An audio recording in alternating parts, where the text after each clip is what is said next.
Hello, BookTube. I've got some new arrivals for you, some book mail. It's not quite the same as the book mail that we usually do because there's no package opening that's going to happen here. The packages have already been opened, torn open. But I thought I'd show you some new arrivals anyway, just so that we're keeping a little bit of a hand in the mail pond. Some of the books, the packages that I've opened off camera, are not going to be in this video. Quite a few of them are not.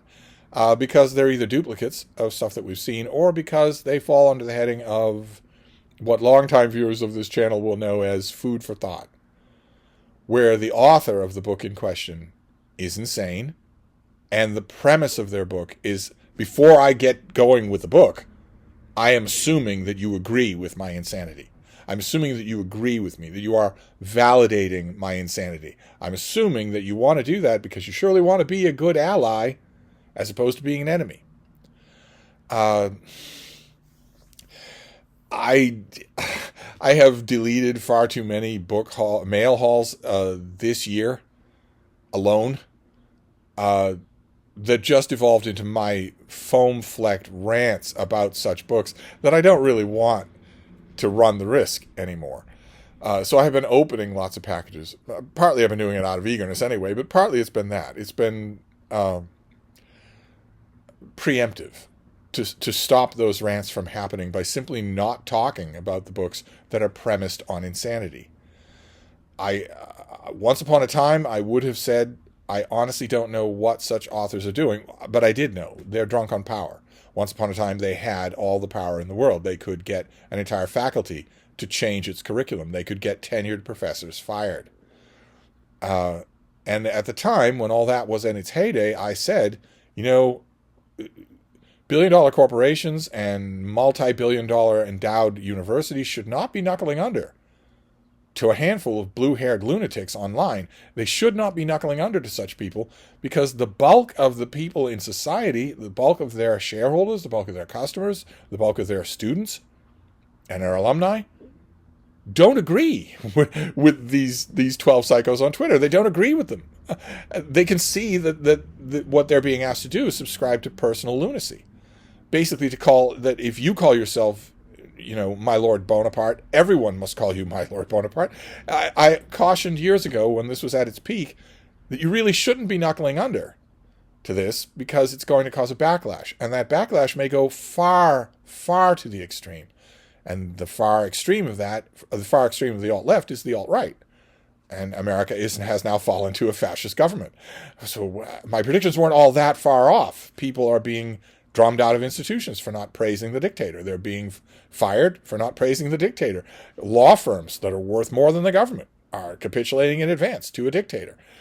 American citizens and judges are being rounded up and deported, held incommunicado, rounded up by officers with no badge, no identification. That's totally illegal. Rounded up without a warrant, totally illegal. Being sent out of the country, exiled from the country to a death camp in some other country, totally illegal. All that is happening now, and it's happening in large part because, anyway, those books ruined so many book hauls, so many mail hauls on this channel that I started opening packages without having the camera on. But I still want to show you new releases, some of them. I've got a handful here that have some real Steve zingers to them. In fact, I think that's the reason why I picked the 4 books that I want to show you. We'll read all about them, but I think the reason I picked them is because they are all squarely Steve books of one kind or another. So we'll start with Stephen Gump. This is his book, How to Review Scholarly Books. Reading, writing, relishing. Thank God for that last word, relishing. And this is just about that. It's about how do you review a scholarly book. Now, some of you who've been watching this channel for a long time will know, well, actually, you newcomers won't know, I am a book reviewer. I'm a professional book reviewer and an editor. But those who've been watching my channel for a long time will know that there's no special sauce. You'll be able to anticipate a lot of what I'm going to say about how you review scholarly books. And the main way that you do review scholarly books is to get rid of this. There's only this. There's not anything else. There's only this. But let's see. Let's see what the back of the book. This is a finished paperback. This is going to be $20 something. Well, it's an academic press, so they're not going to have a price on it. But it probably around $20. This is what it's going to look like. I believe that a hideously expensive hardcover option is available, but this will do just fine. So let's see here. Scholarly book reviews should be enjoyable. Yes, they should be. So should scholarly books. Born both to read and to write. All too often, though, they offer little more than chapter-by-chapter summaries. In this comprehensive handbook, Stephen Gump offers an encouraging guide to crafting valuable reviews of scholarly books in the humanities and social sciences. Readers learn how to write engaging, respectful reviews that make intellectual contributions of their own. The only person your review needs to respect is your reader, the intelligence of your reader. You do not need to respect the author. Not certainly going out of the gate. They have to earn it in the book. With extensive experience in both writing and editing scholarly book reviews, the author walks prospective reviewers through the process of selecting a book to review, identifying a venue to publish the review, reading and annotating the book, and writing a review that is tailored to the audience of the target venue, with the possibility of disseminating to popular outlets beyond the core field. That part is legitimate. If you really, really want, if you're only interested in military history, that's it, that's all, and you really would like to see a book review of yours printed with your name on it in a military history journal, well, then, yeah, you'll want to tailor your review. You'll want to tailor that review to an audience that you can presume has a large amount of knowledge of military history. It won't absolve you. You can't write wonkery. Wonkery is boring. But probably in a review like that, you'd spend a lot less time with grounding and background and broader issue stuff. It's interesting, though, this author is going to give you advice on how to place your work. That doesn't usually happen. Alongside this practical advice, the author offers a generous philosophy of scholarly book reviewing that considers the role of book reviews and the responsibility of book reviewers within the broader scholarly ecosystem. Book reviewers are not part of the broader scholarly ecosystem. They owe no deference to any institution or any authority at all. Their only audience is the reader. That's it. They aren't part of the ecosystem. They're a watchdog on the ecosystem. Readers learn how to uplift the voices and contributions of authors. No, that is for the publicity department. How to prepare the next generation of reviewers, including undergraduates or graduate students. I'll prepare them, thanks, Spanky. They're in good hands. And how to elevate an unjustly underestimated genre. Ultimately, this essential guide brings into renewed focus the joys of reading scholarly works. Well, there I can attest. Engaging with intellectual ideas and writing incisively. Okay, elevate an unjustly... A lot of elevating going on here. Reviews are not social science. You're not social crusading. You're evaluating a book for readers who need your evaluation in order to save themselves time, attention, and money. All very practical, all very grounded in the real world. But what is that joys of reading of an unjustly underestimated genre? Who estimates scholarly books at all? General readers don't read them at all. They're wonderful. They can be wonderful. I would be willing to bet that I've reviewed more scholarly books than anyone alive today. They can be wonderful. I spend a lot of time with them, and I'll be interested to see what this writer has to say about how you construct those reviews. I'll be very interested to see if he's talking about a separate playing field where scholarly books get a different kind of review than normal books. Then he and I aren't talking the same lingo. We shall see. Who is he anyway when he's at home? An associate director of the Office of Citizen Scholar Development at the University of Virginia. As a book review editor for the Journal of Scholarly Publishing since 2024, he solicits, develops, and publishes engaging reviews. Oh, wow. He's a book section editor. Oh, wow. The Journal of Scholarly Publishing. I wonder if he wrote this book to make his own job easier.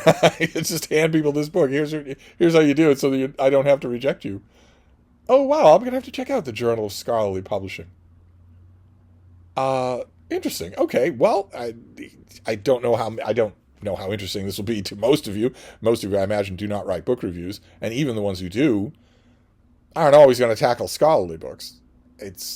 You need to. There is more work involved in reviewing a scholarly book, especially, as I mentioned, for a scholarly audience, but even for a non-scholarly audience. I have made a lifetime specialty out of reviewing scholarly books for a general audience.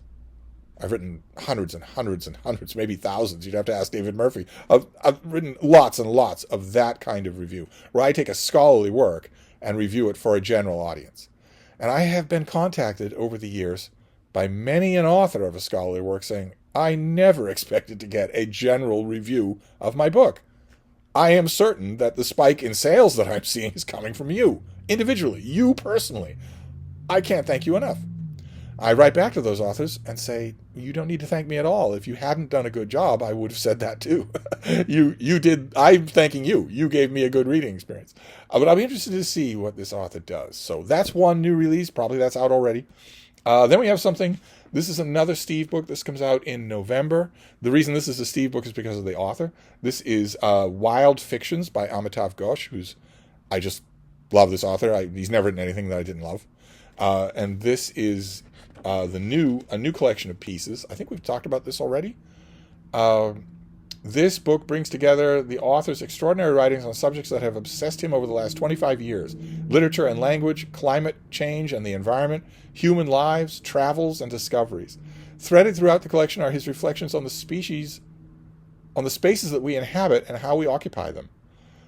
No, there's nothing threaded throughout here. This is deadline work. But from the significance of the commodification of the clove to the diversity of the mangrove forest of Bengal and the radical fluidity of multilingualism, this book is a powerful refutation of imperial violence. No, One Piece will be. A fascinating exploration of the fictions we weave to absorb history. No, this is deadline prose. And a reminder of the importance of sensitivity and empathy. Well, those things are important, definitely. So what have we got here? Can we tell from the table of contents? Are you going to, for instance, name any books that I might know, if you're writing about books? Precious Few, An Era of Darkness by Shashi Tharoor, Time's Monster by Priya Satya. Not many. No, all right. So this is going to be more in the line of thoughts on subjects, thoughts on issues. But I'm a big fan of the author, so it's fine by me. Then we have yet another bullseye for Steve. I think that's why I picked these books, because they're bullseye. This is late Tudor history, early Stuart history. This is by Tracy Borman, who I've reviewed many, many times. And this is her new book, which comes out in November again. This is The Stolen Crown. Treachery, deceit, and the death of the Tudor dynasty. And there is a very old Queen Elizabeth on the cover there. So what have we got here? Inspired by the recent revelations over the manuscript of Elizabeth I's earliest biographer, William Camden, this author adds to her successful and authoritative oeuvre the dramatic and untold story of the lie about the controversial succession that ended the legendary Tudor era and changed the course of British history. Her research continues to both sate and stoke the international perennial appetite for royal history. Okay, there are about a dozen better ways you could have put that. Whoever wrote this was probably hangry. Let's see. In the long and dramatic annals of British history, no transition from one monarch to another has been as fraught and consequential as that which ended the Tudor dynasty and launched the Stuart era in March of 1603. I can think of one transition that had more impact than that. Just off the top of my head. At her death, Elizabeth I had reigned for 44 turbulent years, facing many threats, whether external from Spain or internal from her cousin Mary, Queen of Scots. But no danger was greater than the uncertainty over who would succeed her, which only intensified as her reign lengthened. Her unwillingness to marry or name a successor gave rise to fierce rivalry between blood claimants to the throne, which threatened to destabilize the monarchy. Okay, all right. Aside from the claim, show me documentary evidence that Elizabeth's reign, the monarchy, in the final year of her reign, was threatened with destabilization.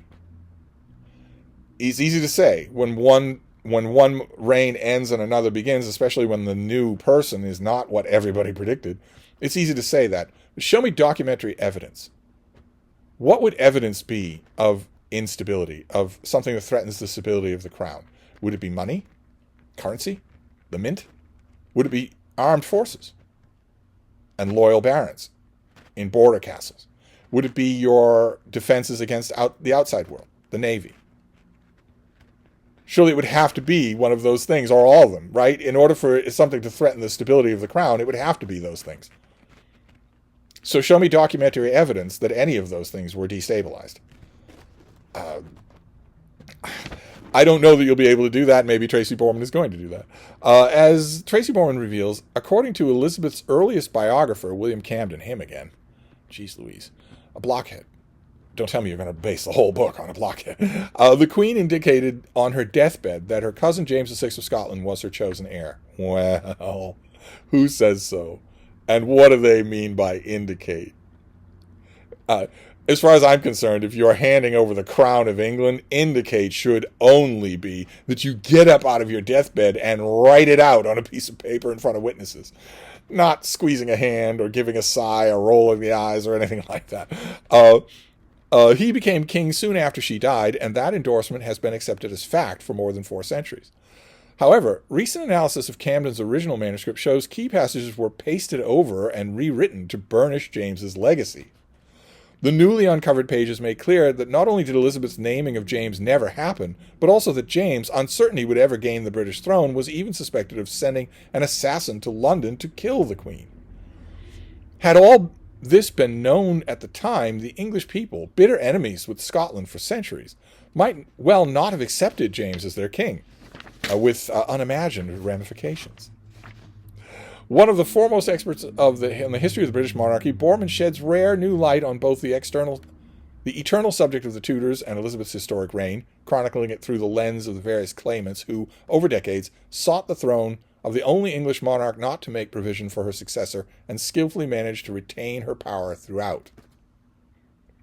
Okay, all right, same thing. You're saying Camden says that Camden's original manuscript shows key passages were pasted over and rewritten, and that the newly uncovered pages make clear that not only did Elizabeth's naming of James never happen, but also that James, uncertain he would ever gain the British throne, was even suspected of sending an assassin to London to kill the Queen. So you're saying that's in Camden's original manuscript, the one that wasn't monkeyed with. But that's still Camden. So what I want to see in this book is Tracy Borman either doing a textual analysis of Camden's original manuscript. Fine. Good. Bit of a waste of time, but if you want to, fine. Or showing me that these things are true outside of Camden's writing. He's just Camden. It's just one manuscript. And that the same thing goes for that bit about how, if the English people didn't know that Elizabeth had chosen James, they might not have accepted him. I want to see all of that. I'm sure that Tracy Borman is usually very good. I'm sure that I will see a lot of it. So she is the chief historian of historic royal palaces, chief executive of the Heritage Education Trust, and chancellor and professor of Tudor history at Lincoln Bishop University. Good Lord. And she's written a whole bunch of books. I have reviewed a whole bunch of these things. I don't know that I'm blurbed on this pub sheet. No, I don't appear to be. Am I blurbed on the book? Well, this is an advanced copy, so it doesn't have any of those. But I've reviewed a number of her books, and I always look forward to them. So fantastic. So this comes out in November as well. Tudor history, the end of Tudor history. Great. And then we have a final book, also a Steve book, absolutely right down to the ground. This is by Richard Bell, and it is The American Revolution and the Fate of the World. Look at that. The famous painting of Washington crossing the Delaware, only now it's in a series of dominoes falling. How wonderful for cover design. Very simple, too. Very easy to do. Why can't... Very simple, very effective. Anyway, I've got a pub sheet for this, so let's read about the American Revolution, which is a pet subject of mine, of course, because the revolution wouldn't have happened and wouldn't have been successful without my city, Boston, the home of the bean and the cod. Not my bean, that bean too. And this comes out also in November, so these are all November books. Let's see here. Riverhead Books is thrilled to publish this book on November 4th, 2025, right on the cusp of the 250th anniversary of the Revolution. Welcome to a fascinating and unfamiliar recasting of America's War of Independence, the first and only book that reframes it as the transformative international event that it truly was. I have read 6 books that did that. Maybe you have a different angle in mind. At a moment when America is once again remaking global dynamics, do not capitulate in advance. Do not capitulate in advance. America is not remaking global dynamics. A madman, a dictator of America, is destroying the global economy. Those aren't the same thing, and they don't deserve your euphemism. This book serves as a timely reminder that this was, in fact, our very own origin story. In this revelatory book, the author pulls back the curtain on America's founding event. The revolution was more than the triumphant self-liberation we began to mythologize almost as soon as it happened. It was a cataclysm that pulled in participants from around the globe and threw the entire world into chaos. China didn't know it was happening. Korea didn't know it was happening. Japan didn't know it was happening. They didn't know it was happening. They learned about it after the fact. So not quite the entire world there, Spanky. Effectively creating the world we know today. Yes, of course. Yes. Yes. Yeah, the world we know today is identical to 1781. The author takes readers on a compelling journey that stretches as far afield as Peru, the Caribbean, Sierra Leone, and India, illustrating how the War of Independence disrupted trade, restructured penal systems, stirred famine, and created the first global refugee crisis. With great insight and extraordinary storytelling, he makes a massive international story lively and urgent by grounding it in the gripping accounts of individuals, including the pivotal roles played by women, black people, and Native Americans. The result is an unforgettable and unexpected work of American history that shifts everything we thought we knew about our creation story. Okay. All right. That sounds great. I mean, that's what I want. Even if you don't convince me, I'm still going to like the effort. That's what I like in history, is that authors do this. They take a settled subject, doesn't get much more settled than the American Revolution, and they say, no, I've got a new angle. I've got a new twist. I've got a few x-rays of William Camden's book, whatever it is, and I want to change your thinking on the subject just a bit. I love that. Absolutely love it. So what do we know about this author when he's at home? He's a prize-winning professor of early American history. He was born and raised in the UK, attended Cambridge, then came to Harvard for his PhD, and stayed in the United States to research and teach. I wonder if he's been beaten, expelled, and executed by now. Maybe not. Maybe he's white. He has been named as NEH Public Scholar and an Andrew Carnegie Fellow, among other honors. Okay. He wrote an earlier book called Stolen: 5 Free Boys Kidnapped into Slavery and Their Astonishing Odyssey Home, which was praised by the Wall Street Journal. Okay. Great. Well, fantastic.